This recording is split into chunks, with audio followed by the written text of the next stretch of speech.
Bonsoir à tous. J'espère que nous ne sommes pas trop fatigués. Que le Seigneur nous fortifie tous. Amen. Voilà. Cette deuxième phase, je ne vais pas être très long. Et nous allons surtout parler de qui nous sommes censés être réellement grâce à l'œuvre que le Seigneur Jésus a accomplie à la croix. Ici, nous parlerons davantage de notre nouvelle nature. Parce qu'il y a beaucoup de points dans la vie chrétienne que nous connaissons juste de manière superficielle, je vais dire ça comme ça. Et à matinée, je vous disais que le Seigneur ne veut pas que les chrétiens aient des connaissances superficielles. Le Seigneur veut que nous soyons vraiment des experts dans les choses spirituelles. Amen. Chacun de nous devons être des experts dans les choses spirituelles. La foi chrétienne n'est pas quelque chose de très exclusif dans le sens où il y a des gens qui comprennent des choses, les autres ne comprennent pas et peut-être ne peuvent pas comprendre. Non, ce n'est pas la volonté de Dieu. Nous avons tous, pour ceux qui sont nés de nouveau, le Saint-Esprit. Et c'est le Saint-Esprit qui nous aide à comprendre davantage les choses spirituelles. Et il faudrait simplement que nous soyons vraiment motivés, engagés à chercher le Seigneur et il se laisse trouver. Amen. Et ça, c'est pour nous tous. Ce n'est pas simplement réservé pour une catégorie de personnes.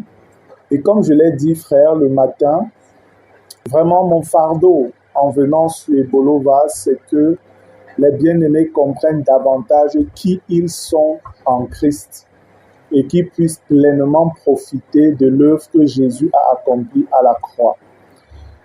Parce que, en toute vérité, le Seigneur a fait une œuvre vraiment glorieuse, mais seulement nous profitons très peu des bénéfices de cette œuvre-là. Alors que le Saint-Esprit nous est donné justement pour nous conduire dans le plein accomplissement, le plein profit de cet héritage que Christ nous a acquis par son sacrifice, par sa mort et sa résurrection.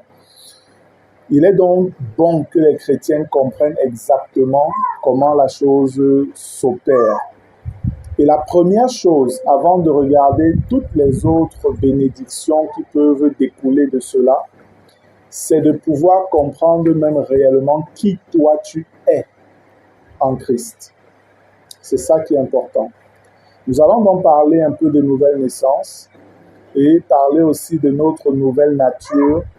On fera peut-être un peu mention de notre ancienne nature afin de clairement comprendre qui est-ce que nous sommes aujourd'hui véritablement en Jésus. Je ne serai pas très long, mais j'espère par la grâce de Dieu que les uns et les autres pourront comprendre. S'il y a des incompréhensions, on pourra avoir encore une séance de questions-réponses après, avant de se séparer. Amen. Je vais prier.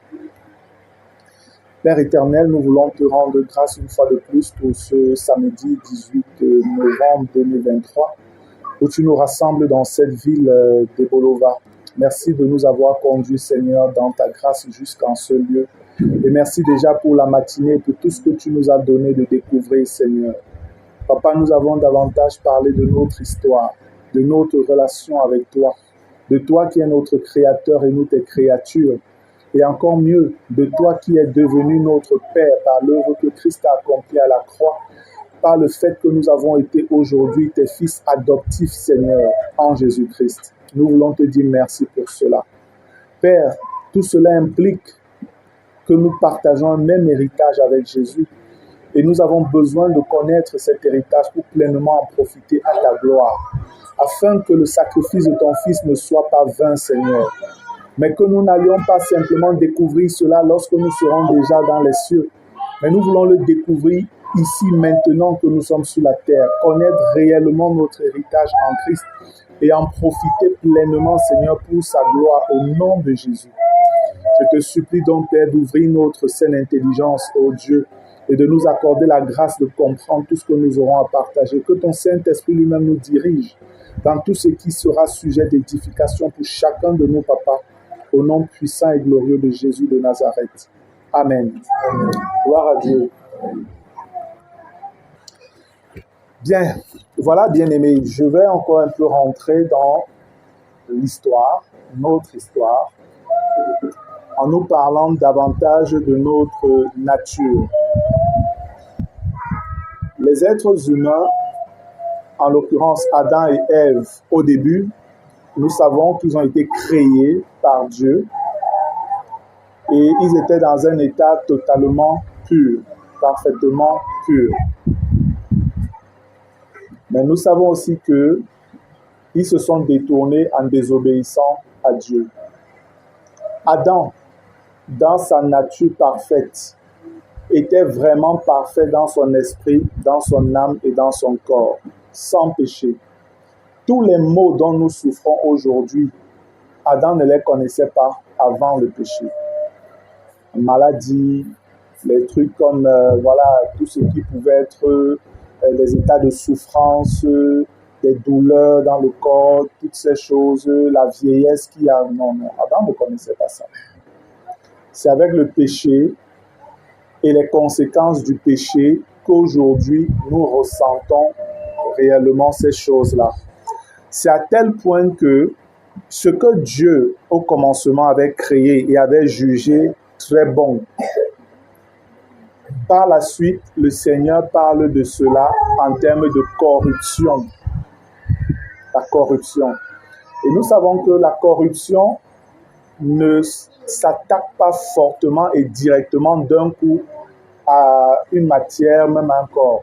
Même la rouille ne prend pas un fait d'un coup. La rouille prend le fait doucement, doucement, doucement, ça s'agrandit. Avec le temps, ça prend de l'épaisseur et puis c'est totalement dégradé.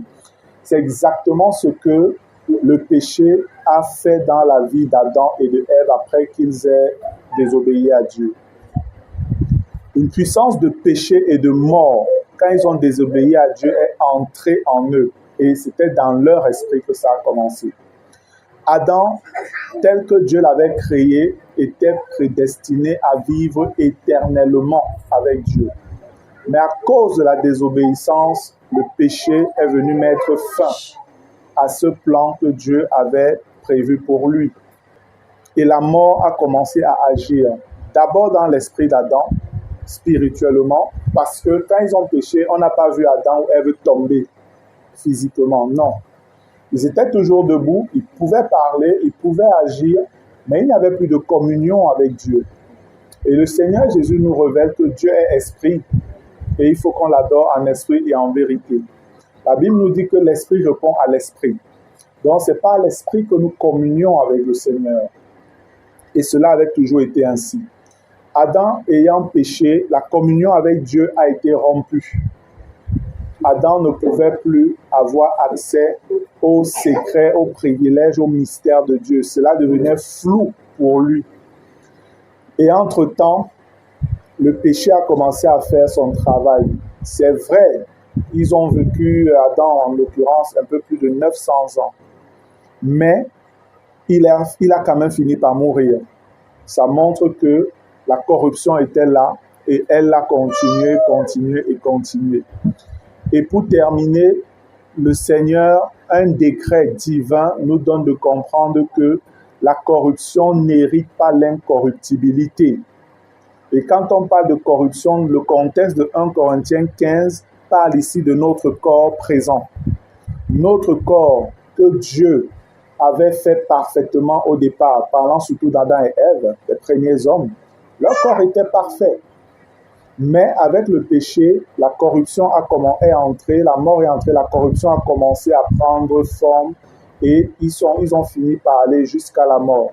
Et cette mort s'est étendue sur tous leurs descendants jusqu'à nous aujourd'hui. Il est vrai que de manière spirituelle, nous ne sommes plus liés à Adam. Je vais expliquer ça. Mais il y a encore en nous les séquelles des conséquences du péché d'Adam. C'est pourquoi nous mourons encore aujourd'hui, même comme nous sommes nés de nouveau. Amen. Voilà, frères. Nous devons comprendre que le Seigneur parle de deux naissances. une naissance charnelle et une naissance spirituelle. Et ce qui est charnel vient en premier. C'est ce que le Seigneur nous dit également dans sa parole. Ce qui est spirituel vient après. Le charnel vient par la naissance charnelle. On vient dans ce monde dans l'union d'un homme et d'une femme. Et nous sommes là, nous existons. Mais la personne qui vient à l'existence dans ce monde vient déjà dans un état corrompu, n'ayant pas une communion avec Dieu. Personne ne vient dans ce monde dans un état de communion déjà avec le Seigneur. Dans les Écritures, de manière particulière, on peut voir des cas exceptionnels que le Seigneur nous présente. Un des cas que je vais citer comme ça, c'est Jean-Baptiste. Jean-Baptiste, dès le ventre de sa maman, était déjà touché par l'Esprit de Dieu. Lui, c'est un cas particulier. Amen. Il avait une mission particulière. Il était annoncé dans les prophéties depuis l'Ancien Testament. Jésus également, qui vient sur cette terre, Jésus vient aussi d'une manière particulière. Et la vie de Jésus est encore particulière en ce sens que Jésus ne vient pas dans le monde par une naissance comme tous les êtres humains. Non. La Bible nous dit qu'il est venu dans le monde par la vertu du Saint-Esprit. Amen. Et en réalité, tous ceux qui sont nés de nouveau viennent également à l'existence par la vertu du Saint-Esprit, comme Jésus. C'est ce que la Bible appelle la naissance de l'Esprit, être né de Dieu. Est-ce qu'on se comprend? Je vais expliquer. Quand nous naissons de notre père et de notre mère, on vient avec un esprit qui est déjà souillé par le péché. Cet esprit ne connaît pas Dieu, il n'est pas en communion avec Dieu. C'est un esprit qui est programmé pour la rébellion. Parce que l'esprit-là a la même nature que Satan. C'est pourquoi le Seigneur Jésus dit que les païens, les inconvertis, ont pour père le diable. Et les faits lui donnent raison. Le matin, je vous parlais des enfants et leur attitude à pécher. On n'apprend pas aux enfants à faire le mal. Ils le font naturellement. Pourquoi? Parce que leur nature est une nature de péché, tout simplement. Et dans cet état, ce que le Seigneur a choisi de faire, ce n'est pas d'essayer d'arranger ce qui était déjà corrompu. Non. Dieu a choisi de tuer, de détruire ce qui était corrompu et de créer quelque chose de nouveau. C'est ça la nouvelle naissance. Amen. C'est ça la nouvelle naissance, frère. Et c'est important de le comprendre. Pourquoi? Dans notre ancienne nature, ce qui nous anime, ou ce qui nous animait pour nous qui sommes chrétiens aujourd'hui, il y a une puissance que la Bible appelle la chair. Cette puissance-là est une entité vivante. Ce n'est pas l'occasion pour moi de creuser davantage dans la chair, on aura l'occasion de voir davantage ça demain, mais pour que vous compreniez quand même ce que je dis, il faut que je parle un peu de la chair. Lorsque les hommes parlent de la chair, ou les chrétiens surtout, quand les chrétiens parlent de la chair, ils vont peut-être dire, ouais, la chair dérange le frère, il faut crucifier la chair, il faut et tout ça. En fait, nous, quand nous parlons de la chair, c'est surtout de notre corps. C'est vrai, la Bible parle du corps physique comme étant la chair. Il y a des versets qui en parlent. Mais nous devons faire attention lorsque nous voyons le mot chair dans la Bible. Il ne faut pas directement conclure qu'il s'agit de votre corps physique. Ce n'est pas vrai. La chair est une entité vivante qui réside dans nos membres, dans notre corps physique. En fait, quand Adam et Ève ont péché, c'est cette entité ou cet esprit méchant qui est entré en eux et les a tués spirituellement. Et a donc commencé à résider en eux, en lieu et place de la communion qu'ils avaient avec Dieu. C'est maintenant les actions de Satan qu'ils ont commencé à produire. Et cette entité, la chair, n'est pas un démon. Ce n'est pas un esprit céleste ou alors un esprit spirituel, je veux dire. comme les démons, de la famille des démons, où on peut prier au nom de Jésus, va-t'en et il part. Non. La Bible nous parle des familles qui existent dans le ciel et sur la terre. Les familles ici, ça ne voudrait pas dire qu'il y a les mariages au ciel comme il y a sur la terre. Non. Les familles parlent simplement des espèces ou des grands groupes. Je donne un exemple. Dans la Bible, on nous parle des anges. C'est une famille d'êtres célestes. On nous parle aussi des archanges. C'est une famille d'êtres célestes. On nous parle des chérubins. C'est une famille d'êtres célestes.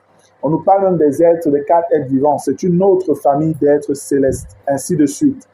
Donc, la chair, c'est un esprit qui est une famille d'êtres spirituels qui, elle, a pour vocation d'agir dans le corps des hommes, dans l'être humain. Il vient prendre résidence en nous. Et il est tellement puissant que c'est lui qui commence à nous diriger et à nous conduire dans ce que nous faisons. Et on a l'impression parfois que c'est nous qui faisons un certain nombre de choses, alors que c'est cette chair-là qui nous dirige. Amen. Donc c'est vraiment important de comprendre ça, bien-aimé. Gloire à Dieu. La chair ne peut véritablement résider que dans cet esprit déchu-là, cet esprit corrompu par le péché. Et vous devez comprendre que c'est cette chair qui vous anime dans votre quotidien, vous qui êtes païens. Les païens sont davantage animés par la chair. La Bible nous révèle qu'elle a des pensées, elle a des volontés, elle a des passions, elle a des désirs. Et elle utilise donc nos corps physiques pour accomplir ces choses-là. C'est pourquoi le fait qu'elle ait touché autant l'être humain, Dieu n'a pas jugé bon d'essayer de réparer quelque chose. Non. Le Seigneur a décidé d'entrer dans un processus de récréation, une création nouvelle. C'est ce que le Seigneur Jésus appelle nouvelle naissance. Amen. C'est ce que le Seigneur appelle nouvelle naissance. Regardons dans Jean, le chapitre 3. Jean, le chapitre 3, je vais lire à partir du verset 1, il est écrit.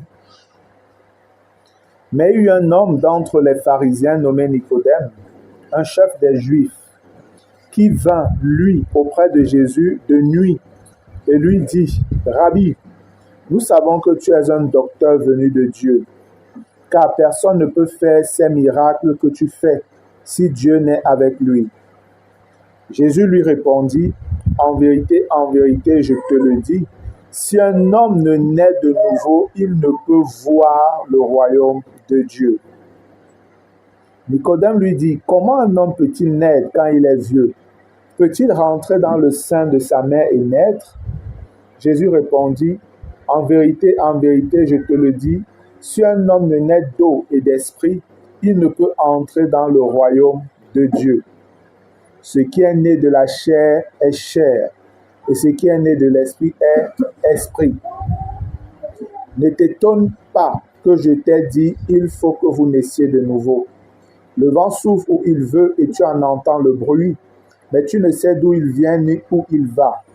Il en est ainsi de tout homme qui est né de l'esprit. » Nicodème lui dit, « Comment cela peut-il se faire? » Jésus lui répondit, « Tu es le docteur d'Israël et tu ne sais pas ces choses, Nicodème. » Voilà, frère.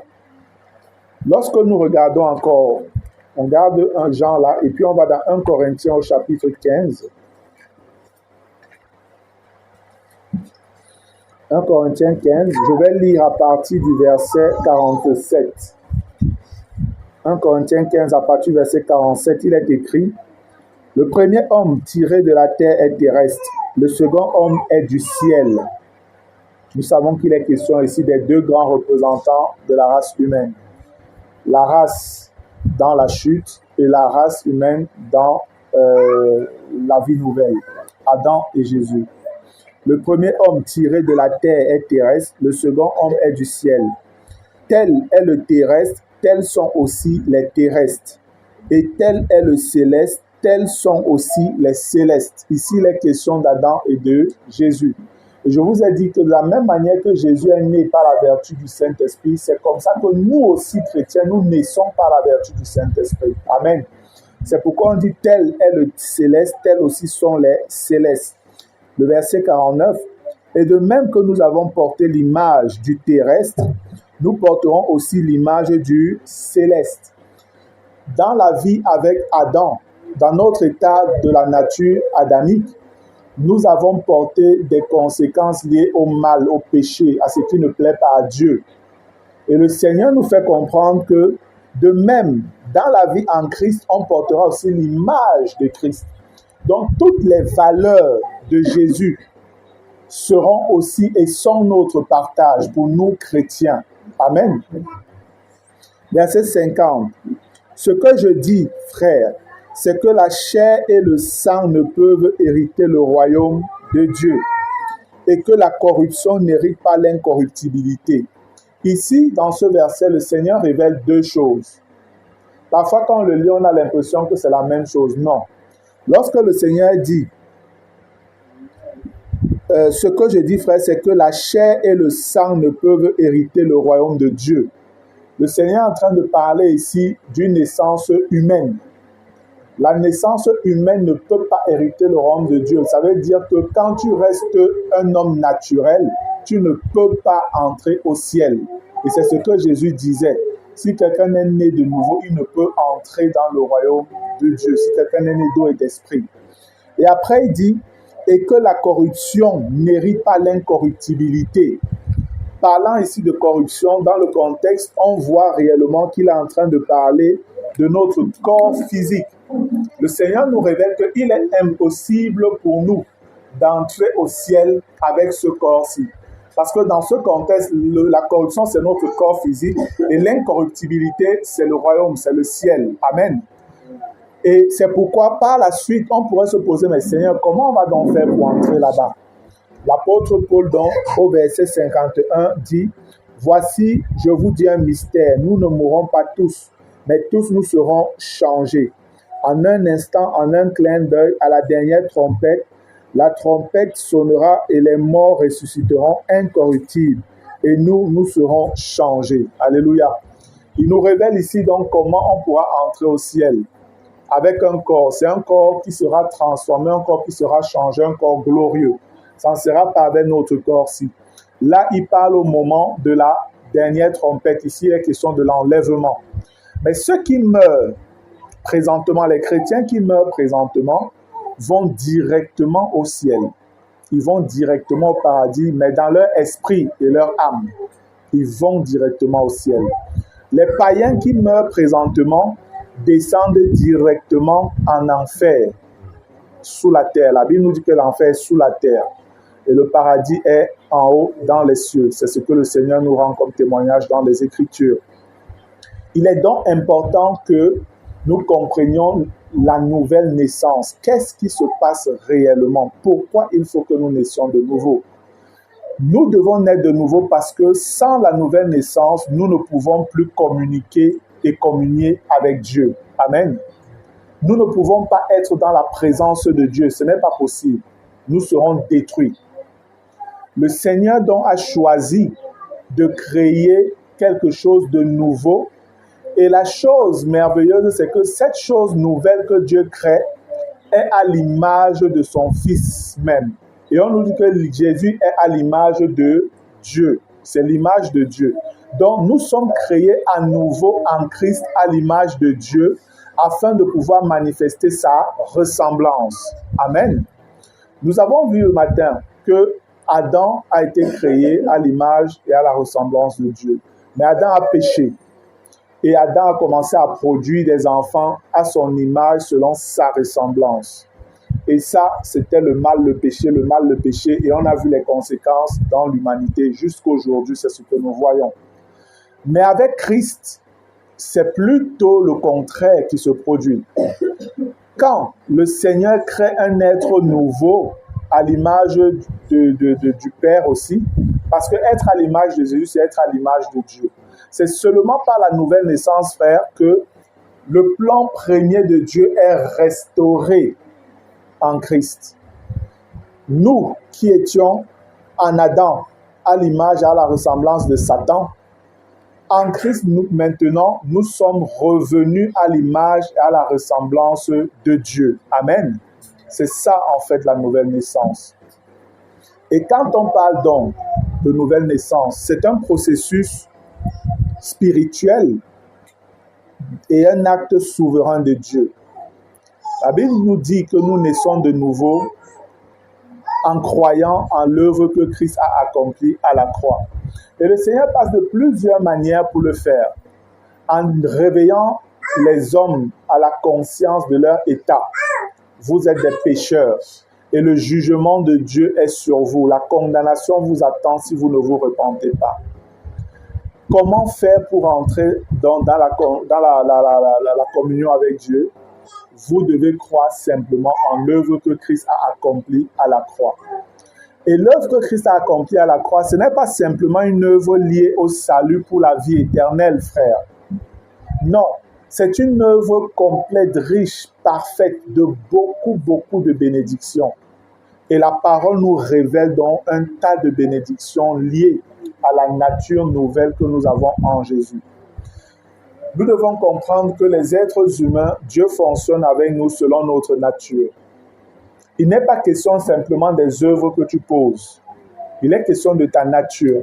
C'est pourquoi il y a des païens, des gens que vous voyez dans leur fonctionnement. Ce sont des gens qui sont plutôt bien. Ils ne sont pas méchants, ils sont très gentils, très accueillants et tout ça. Ils font beaucoup de bien à plusieurs personnes. Mais quand Jésus regarde ces personnes, son verdict, c'est enfant du diable. Enfant du diable. Alors que tu peux faire des belles choses, venir en aide aux veuves, aux orphelins et tout ça. Mais quand Jésus te regarde, enfant du diable. Pourquoi? Parce que ce n'est pas les œuvres qui déterminent ta nature. Forcément, non. Le Seigneur peut voir des œuvres qui peuvent sembler bien, mais lui nous dit que ces œuvres-là sont souillées parce que la source n'est pas bonne. C'est la chair qui conduit ces choses, qui anime parfois ces choses. Et l'homme, même en faisant ces choses, l'orgueil peut être dedans. Beaucoup de motivations qui ne sont pas pour Dieu sont à l'intérieur. Chacun sait pourquoi il fait toutes choses. Même quand on veut sembler humble, on est toujours orgueilleux quelque part parce que c'est spirituellement qu'on juge de tout cela. Amen. Nous devons donc comprendre l'importance, frère, de la nouvelle naissance. La nouvelle naissance est un changement de nature. Donc tu quittes d'enfant du diable pour enfant de Dieu.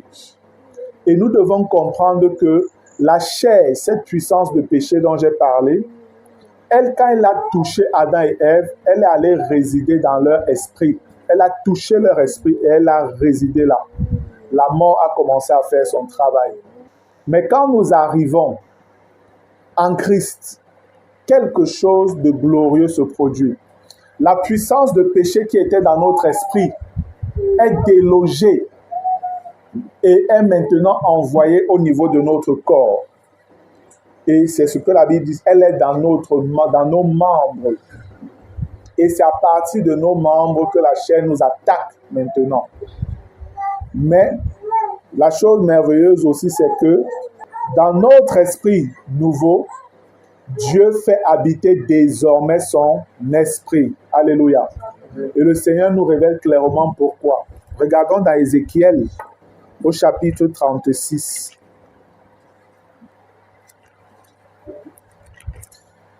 Ézéchiel 36, je vais lire à partir du verset 24. Je vous retirerai d'entre les nations, je vous rassemblerai de tous les pays et je vous ramènerai dans votre pays. Le verset 25 dit, je répandrai sur vous une eau pure et vous serez purifiés.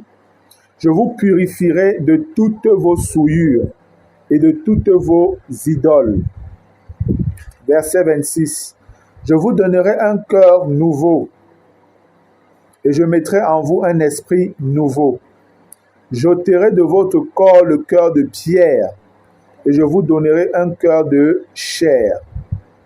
Je mettrai mon esprit en vous et je ferai en sorte que vous suiviez mes ordonnances et que vous observiez et pratiquiez mes lois. Vous habiterez le pays que j'ai donné à vos pères, vous serez mon peuple et je serai votre Dieu. Je vous délivrerai de toutes vos souillures. J'appellerai le blé et je le multiplierai. Je ne vous enverrai plus la famine. Amen. Voici en fait le passage qui pousse Jésus à demander à Nicodème, tu es docteur d'Israël et tu ne connais pas ces choses? Parce qu'au temps de Nicodème, ce passage-ci existait déjà. Amen. Nicodème était censé connaître ça et enseigner cela au peuple, mais cela lui était caché. Parce que Nicodème n'était pas né de nouveau. Nicodème n'avait pas l'Esprit de Dieu. Ils étudiaient la Bible avec leur intelligence. C'était ce qu'ils mettaient en avant. Ils mettaient en avant les traditions de leur père, rejetant la sagesse de Dieu, rejetant la parole de Dieu. Et voilà ce que les Juifs ont toujours fait. Et jusqu'aujourd'hui, la majorité des Juifs font cela. Pour ceux qui disent même être religieux, parce qu'aujourd'hui, ils s'en fichent même de la religion, les Juifs. Tout ce qui concerne Dieu, ils n'aiment pas. Mais le Seigneur nous dit au verset 28, « Je vous donnerai un cœur nouveau. » Je vous ai dit le matin de garder que le cœur, quand la Bible en parle, il est question de l'esprit. Il est question de l'esprit. Quand Dieu dit « Je vous donnerai un cœur nouveau », c'est « Je vais vous donner un nouvel esprit ». Et il explique par la suite en disant « Et je mettrai en vous un esprit nouveau ». Ce n'est pas comme si Dieu est venu arranger l'esprit gâté. Non. Le Seigneur a tué l'ancien esprit, l'ancienne personne que nous étions, et il a créé une nouvelle personne. Et après, il dit « J'ôterai de votre corps le cœur de pierre, et je vous donnerai un cœur de chair. » Le cœur de pierre parle simplement de notre ancien esprit qui était rebelle, dur à obéir à la volonté de Dieu. Et Dieu dit qu'il va nous donner un cœur de chair, faisant référence à quelque chose qui peut accepter les choses de Dieu désormais. Amen. Et il dit au verset 27, « Je mettrai mon esprit en vous, et je ferai en sorte que vous suiviez mes ordonnances et que vous observiez et pratiquiez mes lois. » Alléluia. Voilà une bonne nouvelle, frère. Donc, par la nouvelle naissance, le Seigneur nous donne un esprit nouveau, capable d'obéir à sa parole désormais, et avec le soutien du Saint-Esprit qu'il nous donne également. Ça, c'est une bonne nouvelle. Nous comprenons donc ici que pour pouvoir marcher et obéir à Dieu, marcher comme Dieu demande, ce ne sont pas des choses qui sont à la portée de l'homme naturel. Amen. L'homme qui est né simplement de la chair et du sang ne peut pas obéir parfaitement à la parole de Dieu. Ce n'est pas possible. C'est l'homme qui est régénéré, l'homme né de nouveau, qui peut mettre en pratique la parole de Dieu. Et cela, tout simplement avec l'assistance du Saint-Esprit. En dehors du Saint-Esprit, ce n'est pas possible également. Et voilà pourquoi donc, nos premiers frères, qui étaient sous l'ancienne alliance, avaient du mal à pouvoir marcher parfaitement comme Dieu veut. Eux, ils fonctionnaient avec plein de sacrifices d'animaux. Parce que constamment, ils avançaient, ils péchaient, ils avançaient, ils péchaient, ils avançaient, ils péchaient. Et c'est pourquoi il fallait à chaque fois faire des sacrifices pour le pardon des péchés, à chaque fois faire des sacrifices. Parce que dans leur nature, ils étaient peut-être nés de nouveau, mais ils n'avaient pas reçu la puissance d'en haut, le Saint-Esprit, qui pouvait leur permettre donc de mettre en pratique la volonté de Dieu, accomplir ses desseins, obéir à sa volonté, à ses commandements, à ses lois. Ce n'était pas possible. Mais toi, frère, dans ta nouvelle nature, tu dois comprendre quelque chose. L'être humain, je le redis encore, est composé de 3 parties. L'esprit, l'âme et le corps. Et l'être humain, s'il faut le définir à la lumière de la Bible, on dira que l'être humain, c'est un esprit qui a une âme et qui habite dans un corps. Voilà la définition d'un être humain. Un esprit qui a une âme et qui habite dans un corps. Et il est bon de connaître vraiment les prérogatives de chacune de ces parties. Quand je parle de nouvelle naissance, c'est surtout de ça et de tous les bénéfices que nous tirons de la nouvelle naissance. Notre nouvel esprit, selon les Écritures, est réellement créé selon la nature de Jésus-Christ. Amen.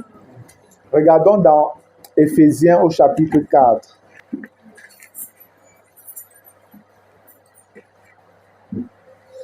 Éphésiens chapitre 4, je vais lire à partir du verset 20. Mais vous, ce n'est pas ainsi que vous avez appris Christ, si du moins vous l'avez entendu. Et si, conformément à la vérité qui est en Jésus, c'est en lui que vous avez été instruits à vous dépouiller par rapport à votre vie passée du vieil homme qui se corrompt par les convoitises trompeuses, à être renouvelé dans l'esprit de votre intelligence et à revêtir l'homme nouveau, créé selon Dieu dans une justice et une sainteté que produit la vérité. Amen. Si vous lisez dans la version Osterwald, par exemple, vous verrez qu'on vous dira « et à revêtir l'homme nouveau, créé à l'image de Dieu, dans une justice et une sainteté que produit la vérité. » Parce que nous avons perdu l'image de Dieu à cause du péché.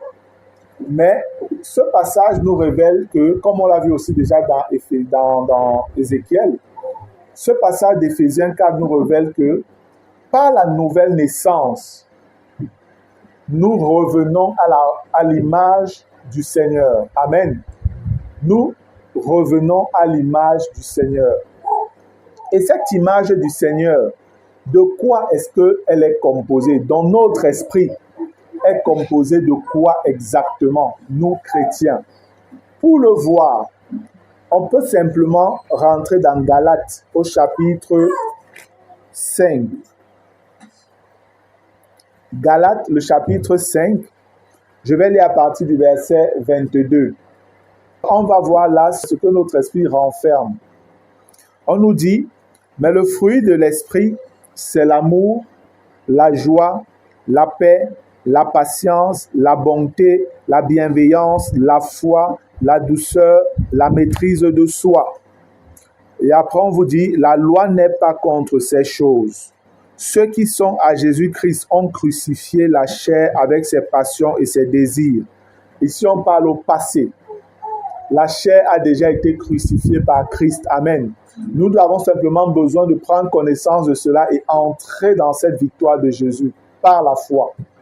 Mais on te révèle que ton nouvel esprit, frère, parce que tout ce que nous venons de voir qu'on appelle le fruit de l'esprit là, ce sont des éléments liés au caractère de notre Seigneur Jésus-Christ. Amen. Et si la Bible nous dit que nous sommes à l'image de Jésus, ça veut dire que nous également, nous avons tout ceci déjà en nous. Amen. Le chrétien n'a pas à prier en disant « Seigneur, s'il te plaît, donne-moi la joie. Seigneur, s'il te plaît, donne-moi la paix. Seigneur, s'il te plaît, donne-moi l'amour. » Non. En fait, tu as déjà l'amour en toi. Tu as déjà la joie en toi. Tu as déjà la paix. Tous les bénéfices, toutes les vertus de Dieu, tu les as déjà dans ton nouvel esprit.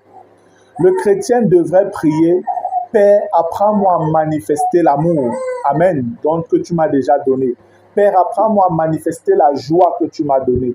Parce que la puissance de péché qu'on appelle la chair, elle, son travail est de vous empêcher à manifester l'amour, la joie, la paix et tout ce que nous venons de lire là. Notre esprit devant Dieu, frères et sœurs, est parfait. Amen. Notre esprit est comme l'esprit de Christ. Vous devez le comprendre, frère. C'est important. Quand Dieu te regarde et il regarde Jésus, il n'y a pas de différence. Dieu regarde ton esprit, il regarde l'esprit de Jésus, il n'y a pas de différence. La Bible nous dit que celui qui est uni au Seigneur est un seul esprit avec lui. Amen. Nous devons comprendre vraiment la nature de notre esprit nouveau. Notre esprit est parfait en tout point. Il n'y a pas de péché dedans. La chair puissante de péché ne peut plus résider dans notre esprit. Elle réside dans nos membres, dans notre corps physique. Voilà donc un peu révélé rapidement comme ça la nature de notre esprit. Nous aurons l'occasion d'entrer un peu plus dans les détails quand on parlera surtout de Romains 6 et Romains 7. C'est à ce niveau qu'on entrera vraiment dans les détails. Maintenant, l'âme. Qu'est-ce que l'âme? Parce que je dis, ce sont des points de confusion pour beaucoup d'enfants de Dieu. Qu'est-ce que l'âme? On a déjà vu que notre esprit, c'est notre véritable nature, c'est notre véritable être. Nous sommes un esprit. Parfois, les gens disent souvent, j'ai un esprit. On peut le dire, on peut le comprendre. Mais si on veut parler avec justesse, on dirait plutôt, je suis un esprit. Amen. Je suis un esprit. Ce n'est pas j'ai un esprit. Je suis un esprit. Et il faut comprendre que notre nouvel esprit, notre esprit là, c'est lui notre véritable moi. Parce que voilà aussi une autre erreur qu'on nous a souvent appris. C'est qu'on nous dit, il faut crucifier le moi. Frère, il faut crucifier ton moi. En fait, le dire, ce n'est pas clairement comprendre la nouvelle naissance. Le moi qui devait être crucifié, c'est l'ancien moi de péché, avec lequel tu es né par la chair et le sang. C'est lui qui devait mourir et Jésus l'a déjà accompli. Amen. On verra davantage ça quand on étudiera Romains 6, par la grâce de Dieu, le week-end prochain. Notre nouvel esprit n'a pas besoin d'être crucifié, ou alors le moi n'a pas besoin d'être crucifié, d'être tué. Non. Parfois, nous citons même certains passages que nous ne comprenons pas. Il faut que je diminue et qu'il grandisse. Et en cela, on voit l'humilité. Ça n'a rien à voir. Jean-Baptiste, lorsqu'il le disait, ne parlait pas de sa personne. Jean-Baptiste parlait de son ministère. Amen. Il voulait nous faire comprendre que maintenant que Jésus est venu, moi, je dois m'écarter et que lui prenne maintenant le relais. Il continue la mission. Et c'est pourquoi, quelque temps après, on tue Jean-Baptiste et c'est Jésus qui continue la mission jusqu'à la croix. Nous devons donc bien faire la part des choses. Et pour la faire, il faut bien comprendre, frère, chaque chose que le Seigneur nous révèle dans sa parole. Là, j'ai parlé de l'esprit. L'âme, qu'est-ce que c'est? L'âme, en fait, est notre être conscient. Parce que c'est au niveau de l'âme qu'on prend conscience d'un certain nombre de choses qui viennent de notre esprit et même de la chair. Parce que la chair nous attaque davantage au niveau de notre âme. Et notre âme subit beaucoup de pression. C'est vraiment le lieu du grand combat. C'est vraiment le lieu du grand combat. Pourquoi?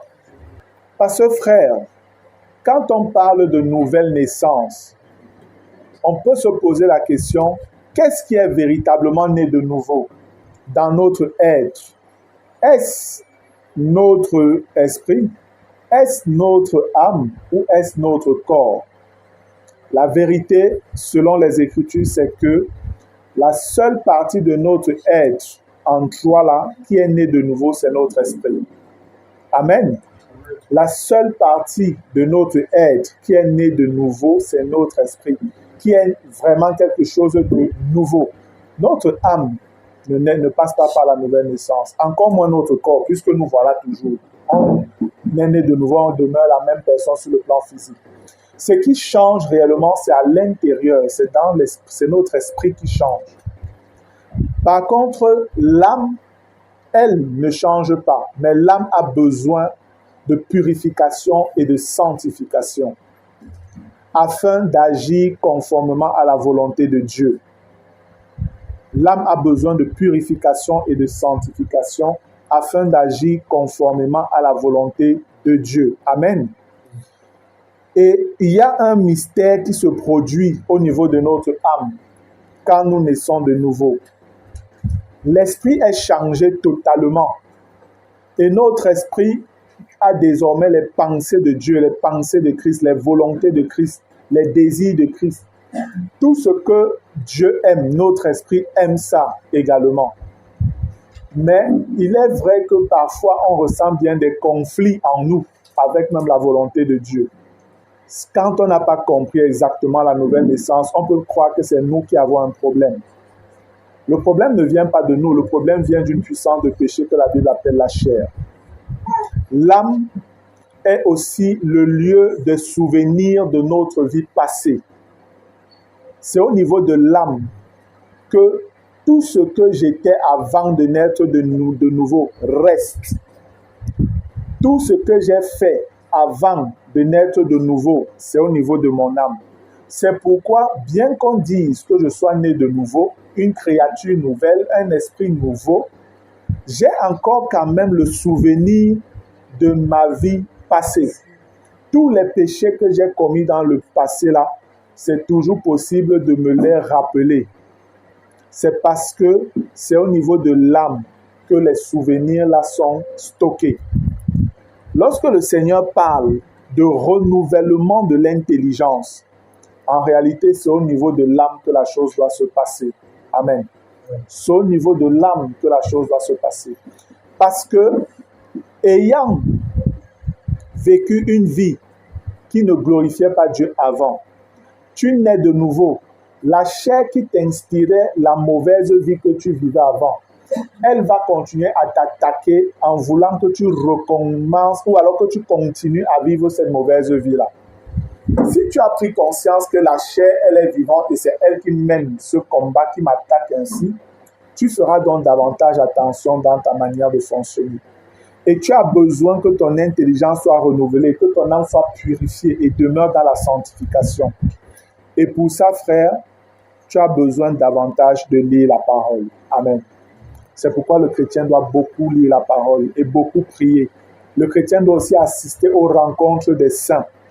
La communion fraternelle est importante parce que c'est dans ces moments que le Seigneur continue à nous éclairer, nous renouveler notre intelligence. Et on comprend mieux un certain nombre de choses.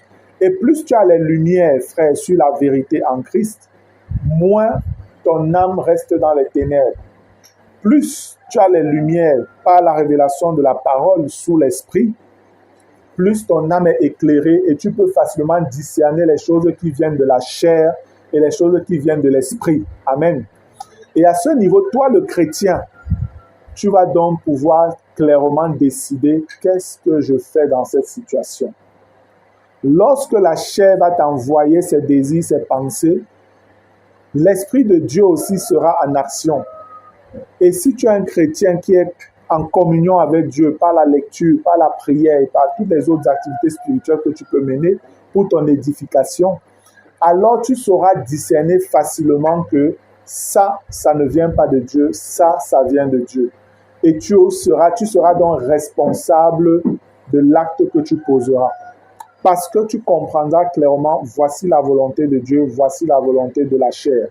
À qui je dois obéir donc? C'est là-bas que le chrétien doit maintenant mener la bataille. La bataille n'est pas toujours portée sur l'ignorance même.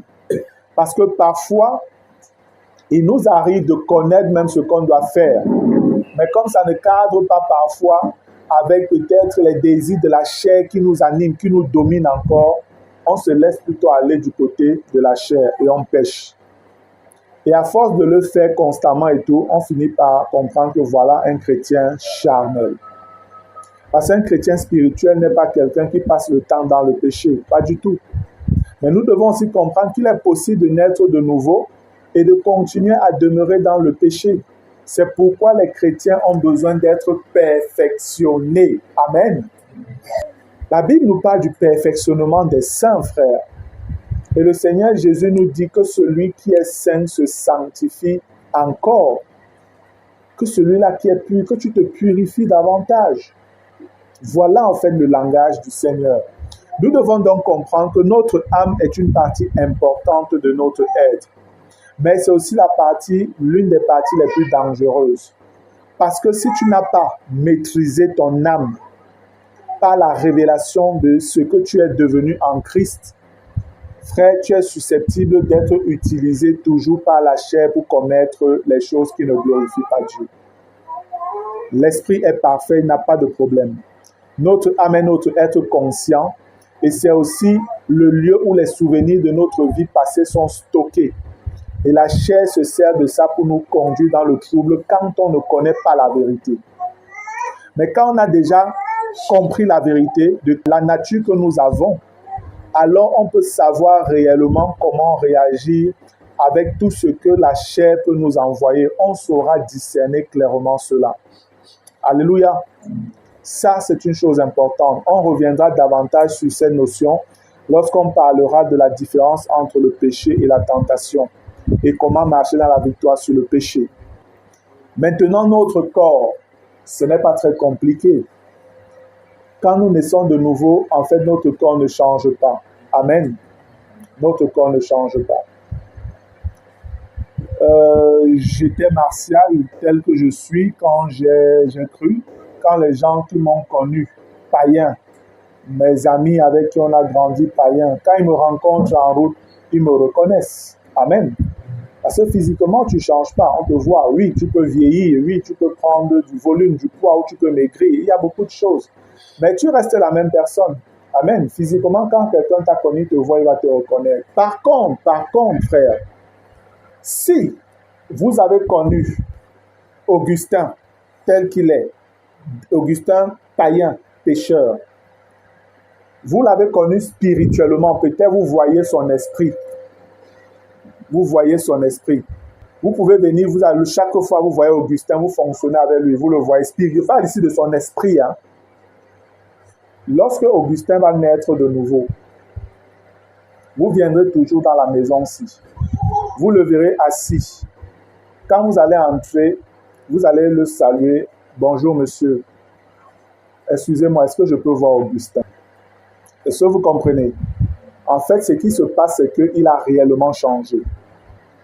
L'Augustin, esprit païen, n'est pas le même que l'Augustin, homme nouveau en Jésus-Christ. Amen. Ce n'est pas la même personne. C'est pourquoi spirituellement, il a changé. Vous viendrez le voir. Si c'est que vous avez l'habitude de voir l'esprit Augustin, païen, chaque jour vous venez, il est païen. Le jour où il a cru, quand vous revenez, vous ne le reconnaissez pas parce qu'il a été transformé. Et cette transformation sur le plan physique va aussi s'opérer selon les promesses du Seigneur. Ce que la Bible appelle la rédemption de notre corps, dans Romains chapitre 8. Un moment viendra où notre corps physique-ci va être changé. De telle enseigne que s'il y a quelqu'un qui t'avait connu physiquement, comme on voit Augustin, là on voit Augustin, ceux qui le connaissent le voient comme ça. Si Augustin est maintenant métamorphosé, transformé, en fait, s'il hérite déjà de son corps de gloire, quelqu'un va venir ici, il va entrer dans la maison, il va encore se diriger, il va dire, excusez-moi monsieur, est-ce que je peux voir Augustin? Simplement parce qu'il a déjà hérité de son corps de gloire. Mais nous savons qu'il y a un temps pour cela. Amen. Ce n'est pas maintenant. La Bible nous dit que c'est à l'enlèvement que notre corps sera transformé, sera changé en un clin d'œil. Ou encore, si on est mort et que la trompette, la dernière trompette sonne, nous ressusciterons avec un corps nouveau qui est un corps de gloire. Alléluia. Et 1 Corinthiens 15 nous fait comprendre que ces corps seront des corps glorieux. Ça va briller. Et ton corps, l'éclat de ton corps dépendra de la communion que tu avais avec Jésus sur la terre. Amen.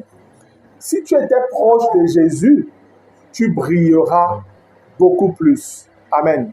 Si tu étais loin, tu brilleras, mais pas autant que ceux qui étaient très proches du Seigneur. C'est pourquoi nous devons vraiment coopérer avec le Seigneur pour être les plus proches de lui. Amen. Ne pas se contenter d'une vie chrétienne médiocre, frère, mais comprendre qu'en Christ, nous avons reçu l'excellence des choses, comme Paul le dit. Paul dit qu'il a reçu l'excellence des révélations du Seigneur. Ce n'est pas seulement lui, puisque ce qu'il a reçu, c'est ce que l'Esprit nous révèle à nous aussi dans la parole. Amen. Nous avons l'excellence des révélations de la personne du Seigneur aujourd'hui. Et en tant que chrétiens, nous n'avons donc pas d'excuses à continuer à fonctionner dans une vie de péché. Parce que notre nature n'est pas une nature de péché. Amen. Frère, dans Romains 6, l'apôtre nous fait clairement comprendre cela. Quand on était païen, l'apôtre nous fait comprendre que nous étions libres à l'égard de la justice. Ça veut dire qu'on ne pouvait pas pratiquer la justice en réalité quand on était des païens. On ne pouvait pas. Mais lorsque nous sommes devenus chrétiens, il nous fait comprendre que nous sommes devenus esclaves de la justice. Ça veut dire quoi être esclave de la justice? Ce n'est pas un terme péjoratif parce qu'on parle d'esclave. En fait, c'est une merveilleuse révélation. Parce qu'un esclave n'a pas de droits, il n'a que des devoirs. Amen. Et il fonctionne selon les aspirations, les désirs, les volontés, les désirata de son maître. Et notre maître à nous, c'est qui? C'est Jésus. Si nous sommes donc esclaves de la justice, ça veut dire en réalité, bien-aimé, que tu es programmé à marcher selon la justice de Dieu. Alléluia. Frère, ça c'est une bonne nouvelle. Amen. Ça veut dire que tu n'as pas besoin de faire des efforts. Tu as simplement besoin de connaître comment on fonctionne, comment ça fonctionne, pour pouvoir mettre cela en pratique. Et je vous dis, bien-aimé, ce n'est pas compliqué. Vous verrez. Ce n'est vraiment pas compliqué. Il faut simplement comprendre ce que je vous dis, j'explique déjà là. Quand vous aurez compris ça, vous verrez que, mais attends, c'est vrai que c'est possible de marcher dans la victoire sur le péché chaque jour. Je suis persuadé, peut-être vous qui êtes là présentement, si je demande à chacun, voilà, est-ce que tu t'es arrivé de passer un jour sans péché? Il peut arriver que ce soit compliqué pour quelqu'un de dire oui. Tu as été frère, c'est possible de passer une journée sans péché. Même les pensées qui passent, même en pensée, frère, on va faire comment? Est-ce qu'on va contrôler les pensées là? En fait, c'est l'ignorance qui parle comme ça. C'est possible. Et quand je vais vous expliquer comment ça se passe, vous allez vous rendre compte que, en fait, peut-être vous vivez depuis plusieurs semaines, plusieurs mois sans péché. Vous allez comprendre. Il faut simplement que vous ayez la compréhension juste de ce que c'est marcher par l'esprit, marcher dans la victoire sur le péché, faire la différence entre la tentation et le péché. Dès que vous allez faire, vous allez voir clairement ces choses. Vous-même, vous pourrez juger de votre vie au quotidien. Si aujourd'hui j'ai péché ou si aujourd'hui je n'ai pas péché. Vous-même, vous pourrez juger. Nous sommes ensemble là depuis peut-être 9 heures jusqu'à présent. Et on va passer encore un peu, quelques minutes encore ensemble. On va bientôt arrêter. Et après, bon, de 9 heures peut-être jusqu'à 7 heures, je ne sais pas quel est le péché que tu as commis. Peut-être toi tu sais.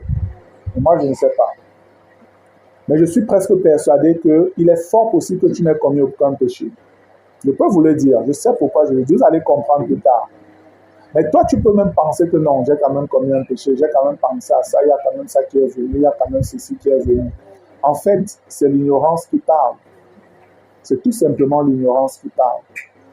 La Bible nous fait comprendre, frère, que nous sommes devenus esclaves de la justice. La Bible nous révèle que nos pensées sont les pensées de Christ. La Bible nous révèle que nous sommes à l'image de Jésus. Vous pensez réellement que les pensées de Jésus, ce sont les pensées d'immoralité, d'impudicité et toutes ces choses? Non. Non, frère.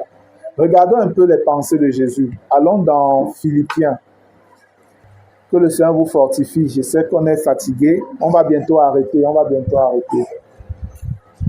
Philippiens, le chapitre 4. Philippiens, chapitre 4. Je vais lire les versets 8 et 9.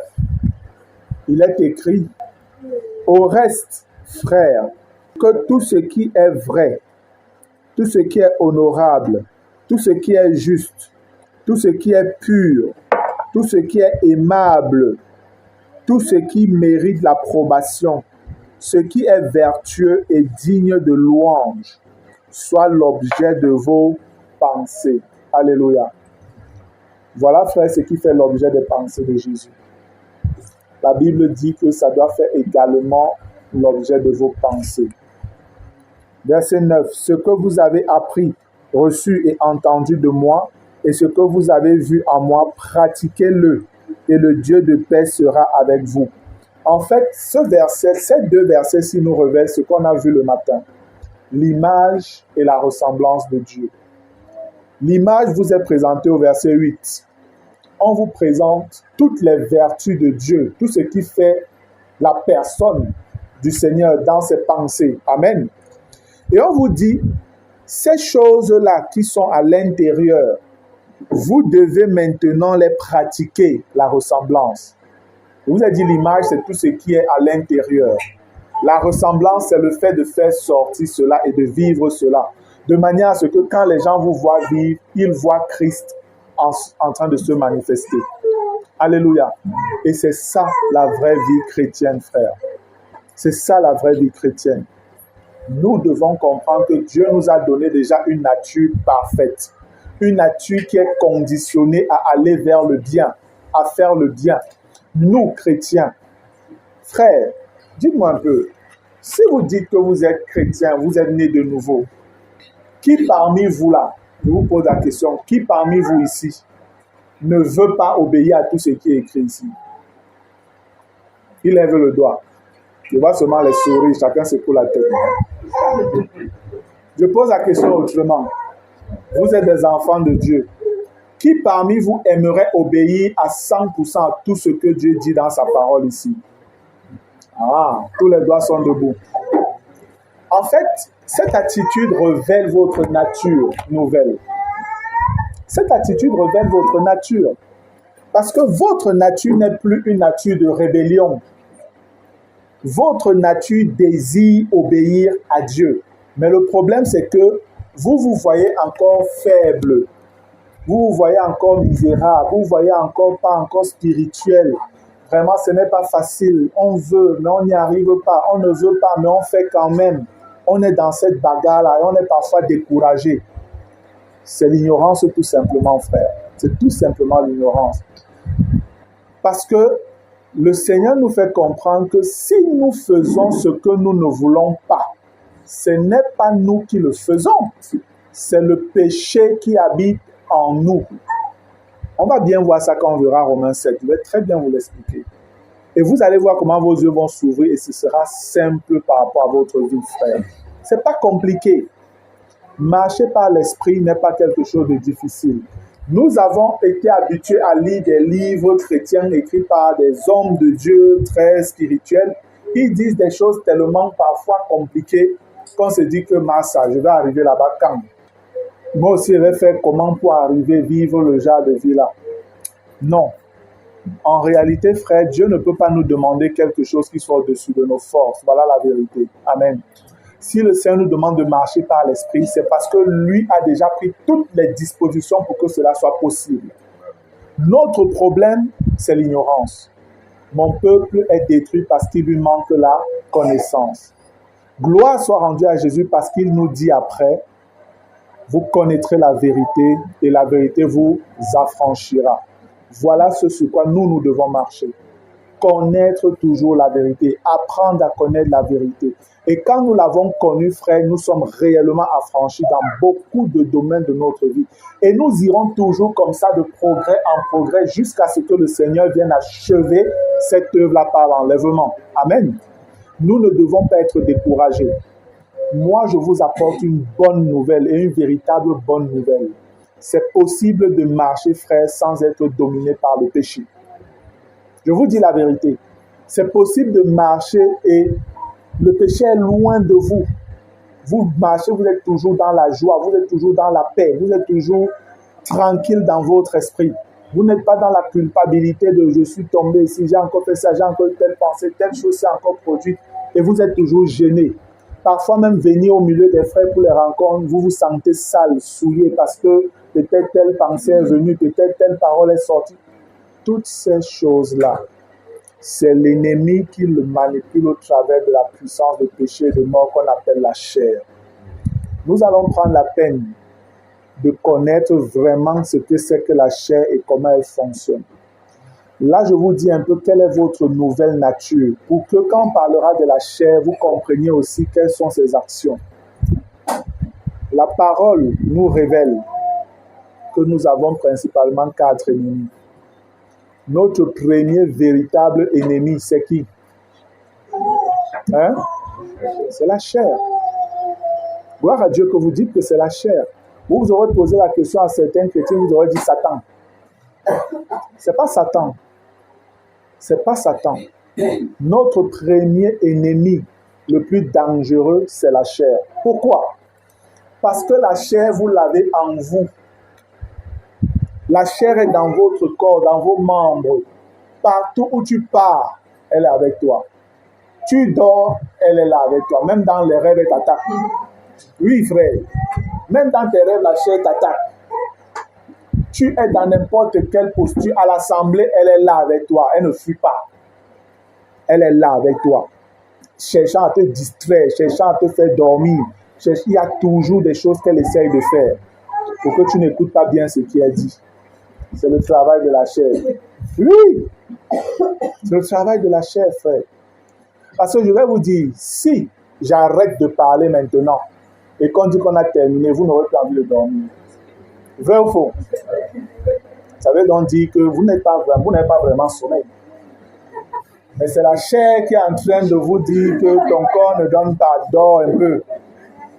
C'est la chair, frère.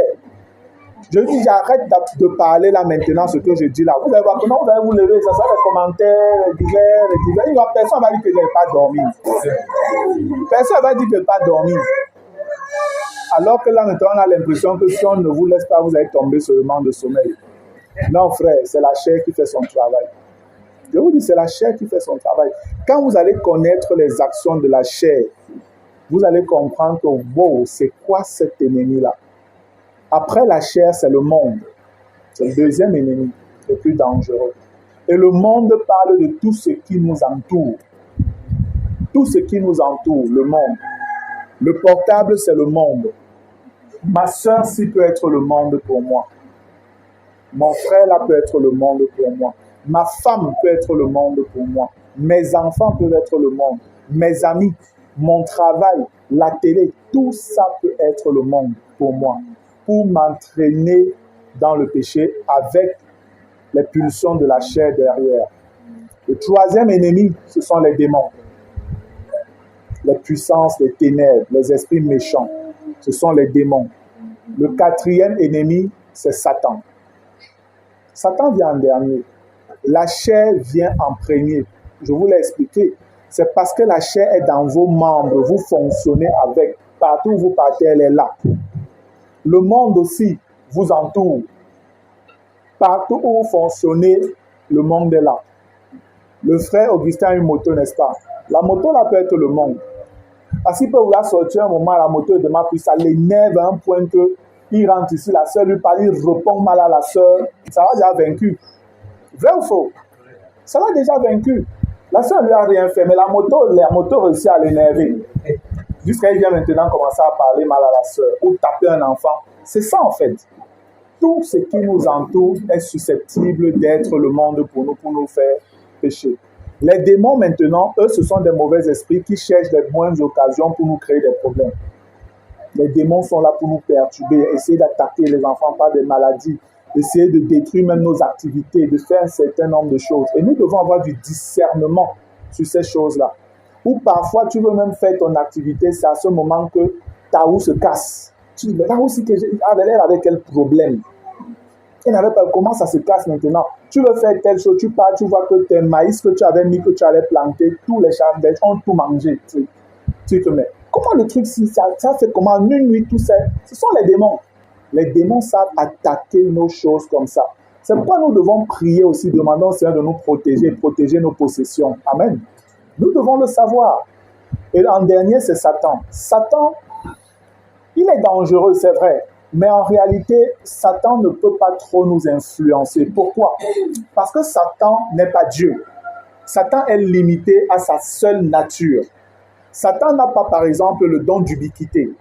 Le don d'ubiquité, c'est la capacité d'être partout au même moment. Satan ne peut pas le faire. Si Satan est ici présentement, Satan n'est pas à Yaoundé. Il est seulement ici. C'est une créature. Satan est une créature, vous devez le savoir. C'est vrai, quand peut-être on va entendre qu'il y a peut-être attentat en Israël, et on entend qu'il y a aussi attentat en Angleterre et tout ça, on va peut-être au même moment dire que ça, Satan est fort. C'est une manière de parler en fait. Satan, il représente finalement tout le milieu, le royaume satanique méchant. C'est pourquoi on dit Satan est fort. Mais Satan agit beaucoup plus au travers des démons. C'est pourquoi les démons viennent avant lui dans l'ordre de nos ennemis. Parce qu'il y a plusieurs milliers de milliards de démons. Et eux, ils peuvent t'attaquer à plusieurs reprises et partout aussi. Parce qu'ils peuvent te suivre, ils peuvent faire un certain nombre de choses. Mais si Satan a décidé de me suivre moi dans la chambre là, il n'est pas ici au salon avec vous. C'est ce que vous comprenez. Il n'est pas ici au salon. Donc il est limité dans ses actions. C'est vrai que dans son déploiement spirituel, il peut se déplacer à la vitesse, il disparaît seulement, il apparaît ailleurs. Il peut le faire. Mais il ne peut pas être à deux endroits au même moment. Et remarquez bien que le Seigneur nous dit, on lui résiste avec une foi ferme et il fuit. Et il fuit. Mais la chair, frère, vous ne pouvez pas résister, elle fuit, man. Il faut vaincre. La chair est là, il faut vaincre ses actions consciemment. Et elle ne va jamais cesser, elle sera toujours en train d'attaquer. Elle sera toujours en train d'attaquer. Donc, la chair est notre véritable ennemi. Nous devons être conscients de cela. Et il nous attaque à tous les niveaux. À tous les niveaux, il fonce. Il peut vous toucher physiquement, il peut vous toucher dans le plan psychologique. Même spirituellement, la chair va essayer de vous souiller. C'est pourquoi nous devons veiller et prier. Amen. Mais la joie et la paix, l'espérance, l'assurance que moi j'ai et que vous êtes censés avoir, c'est que quand vous connaissez la nature nouvelle que Jésus vous a donnée, vous êtes en paix. Alléluia. Vous savez qu'il n'a plus de pouvoir sur moi. Je connais maintenant ses actions. C'est pourquoi j'ai dit, nous allons étudier la chair, mais nous allons surtout parler de ses ruses et de ses vantardises. Vous allez voir comment la chair se manifeste dans les couples. Parce que la chair agit en fonction des domaines où vous êtes. Si tu es un mari, si tu es quelqu'un de marié, il y a la chair dans ses manifestations dans le mariage.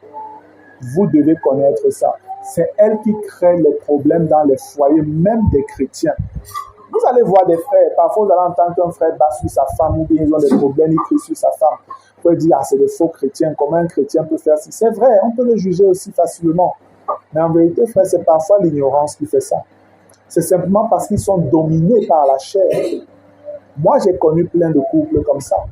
Ou quand j'ai l'occasion maintenant de m'entretenir avec eux, je leur explique ce qui se passe. Chacun commence à s'arranger et le couple retrouve son équilibre. Amen. Je vous dis la vérité, frère. Et le couple retrouve son équilibre.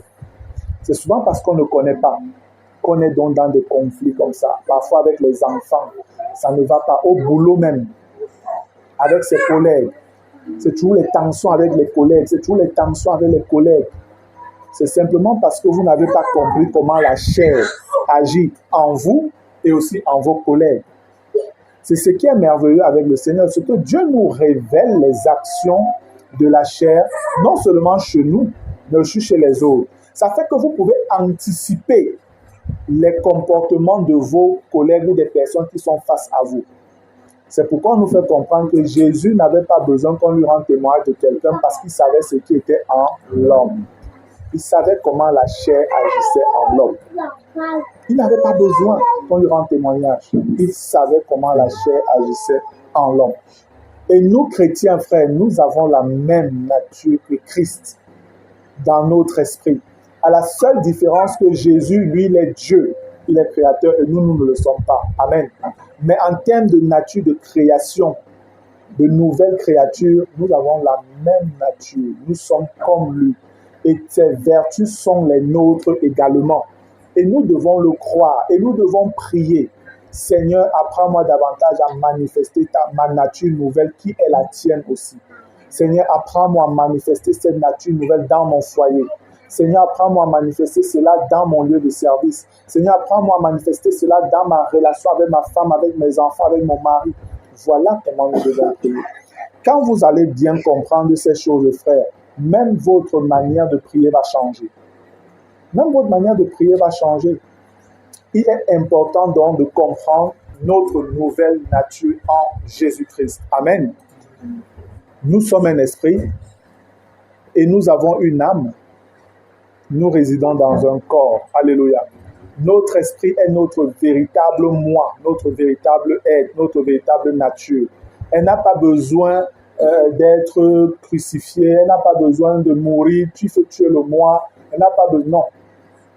Elle a plutôt besoin de croître en Christ. Amen. Croître en Christ, c'est atteindre davantage la stature parfaite de Jésus. Alléluia. Et ça, c'est par le travail que nous produisons chaque jour en communion avec le Saint-Esprit. Des saints en perfectionnement ou encore des parfaits en voie de perfectionnement encore. Amen. Notre âme, c'est le lieu de la véritable guerre. Notre âme. Parce que notre vie passée est répertoriée au niveau de notre âme. C'est pourquoi même comme tu es né de nouveau, tu peux souvent ressentir encore ou te souvenir des péchés que tu commettais avant, ou parfois même tu peux ressentir certains trucs dans ton corps liés à peut-être une ancienne copine que tu avais ou un ancien copain, et puis tu te dis, mais ça vient encore d'où, Seigneur? Ouais, je te demande de pardonner, je suis encore sur le Seigneur, je te repens et tout ça. Oui, c'est parce que toutes ces choses sont dans notre âme.